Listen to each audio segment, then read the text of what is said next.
জীবনে সব থেকে বড় রিভেঞ্জ কি জান?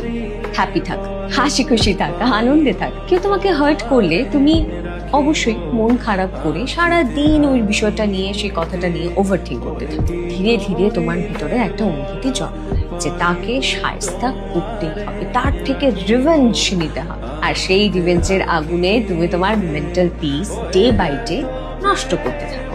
তোমার স্ট্রেস লেভেল এখান থেকে এখানে পৌঁছে যায়। অথচ যে তোমাকে হার্ট করলো সে কিন্তু দিব্যি চিল করছে, তার কিন্তু কোনো সমস্যা নেই।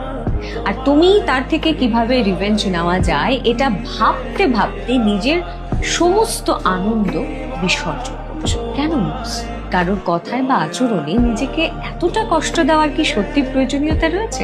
যদি সত্যি সত্যি তার থেকে রিভেঞ্জ নিতে হয়, তাহলে তাকে এটা রিয়েলাইজ করাতে হবে যে তার কোনো আচরণে তুমি প্রভাবিত হও, তুমি দিব্যি তোমার জীবনে ভালো আছে।